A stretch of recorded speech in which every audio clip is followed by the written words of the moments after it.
Hollow has been sitting on my review shelf of shame for 3 years, and damn it, this is a great game. Let's talk about it.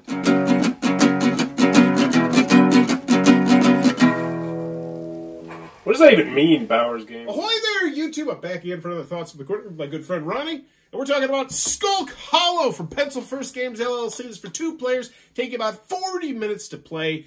And in Skulk Hollow, you're going to play on this triangular board right here, which is actually going to be triangular between the two of you, which is really kind of odd. And one player is going to take control of one of these giant monsters. There's 4 of them in this game. And then one player is going to take control of some foxes. They're going to be in the woods. And there'll be like an archer fox, and there's a couple different foxes. There's like assassin foxes, and they're all on these little cards right here in your nice little tuck box.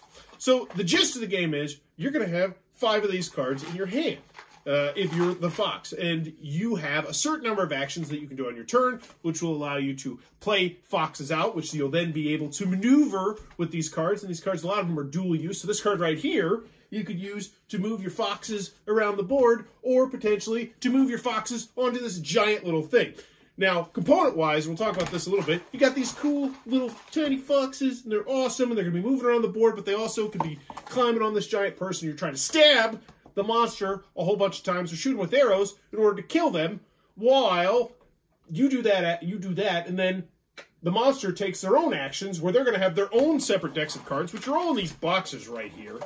There's a whole bunch of gameplay videos on this, I'm sure, because it's a 3-year-old game, to try and kill you. And each of the monsters has their own different win condition, and each of the foxes, because there's 4 different foxes that you can start off, which is like your leader foxes, we're going to have your own different special abilities. So every time you play, you could potentially have a different monster on one side, a different fox on the other side, so different asymmetrical special abilities flying all around.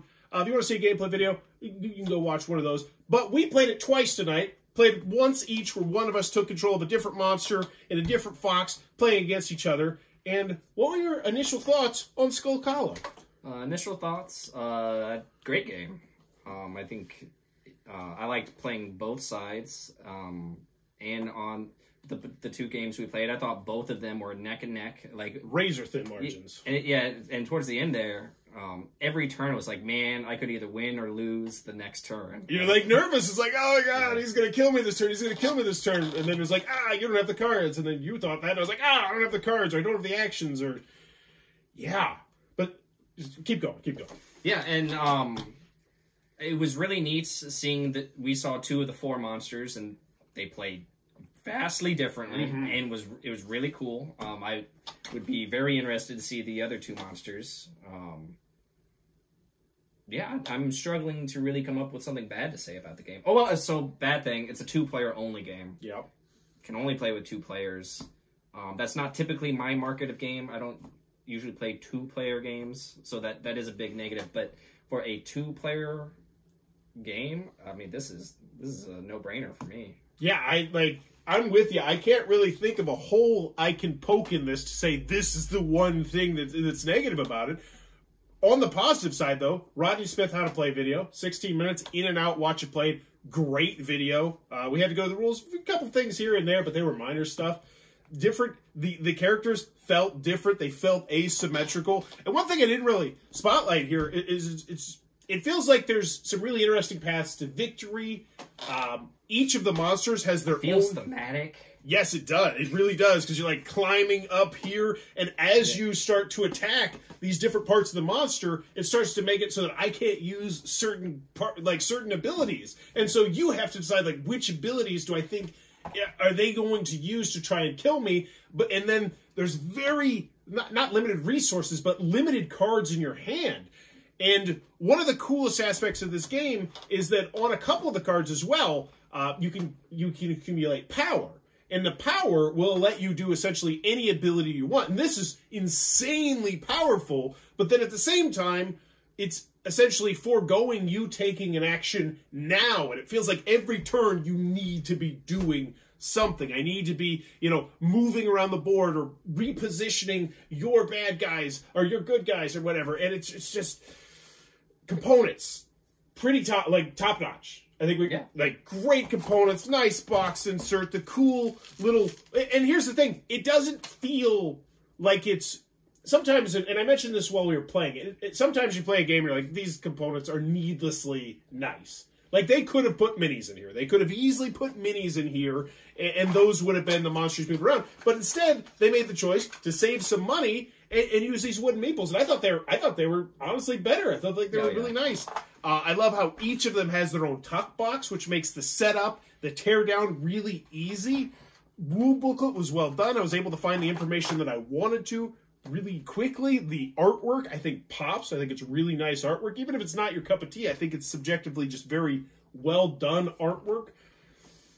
Like, there's I can't think of anything negative. Like you said, it's all positives, and I think it's all great. And I showed this, me and Ronnie were playing, and I showed this to my 10-year-old, and I was like, as soon as I played this, I was like, oh my gosh, he is going to love this game. If your kids can play, because looking at this from a family perspective, if you have a child, they're going to probably really enjoy this game if they can read it. I can't see too many kids not liking this game because it's interesting and it's a fun game to explore, and you're going to want to play this at a minimum 4 times because there's 4 separate fox leaders, which all have their own special abilities. Now, I will say their special abilities I definitely think are less asymmetrical than the monsters. The monsters, though, like one of them I had flying around, and then they could do like damage. The monster really determines how the game plays. Yes. And the hero's ability is sort of like... It certainly doesn't change how the game plays that much.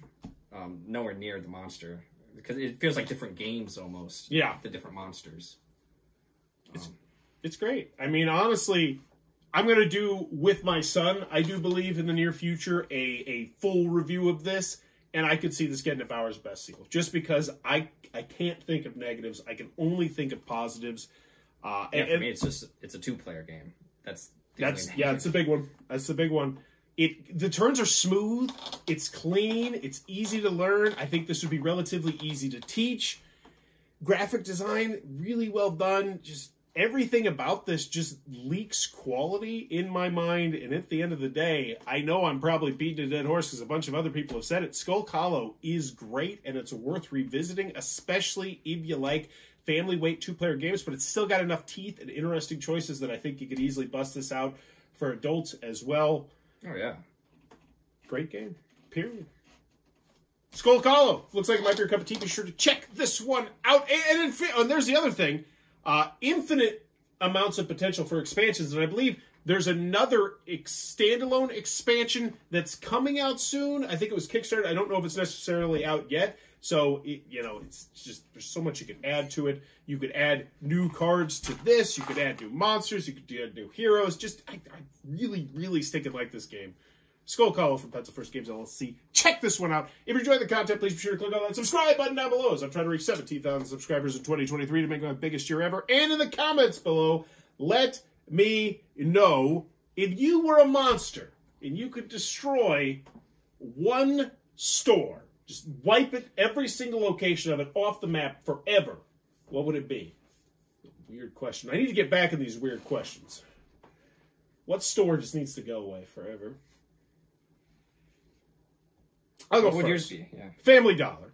Okay, you're not a dollar store. I walk in there routinely. Everything costs more than... And then I know now it's like $1.50, whatever. But when I see $3, $5, $10, get the hell out of here. Get the hell out of here. Might as well be shopping at Walmart. I feel like Dollar General is worse, but... Yeah, that too. Can I just lump them together? All the dollars that aren't tree. Yeah, tree's it.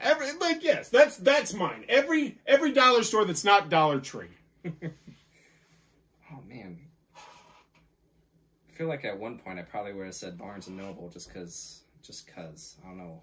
Something about them. I don't like them. I loved Barnes & Noble back when they used to have a lot of chairs, and I noticed they're getting rid of a lot of those chairs. And maybe it's because there's homeless squatters there, and I get that. But, man, I used to love just going into Barnes & Noble, grabbing 3 or 4 books and sitting there for like an hour or two just reading. Hide books. Try them out. Or half-price books. Other bookstores. But half-price books doesn't have enough chairs. They probably have even less chairs than Barnes & Noble. Exactly. I need chairs. In my book. I've never seen... There's always at least one chair open at half-price books the other time I went there.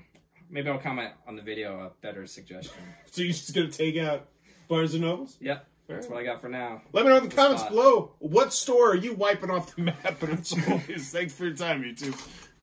This video is brought to you by all of my amazing Patreon supporters, and I would love it if you would join their ranks and have your name immortalized in the end of many of my videos for the end of time. But consider for only $1 a month, and as always, thanks for stopping by.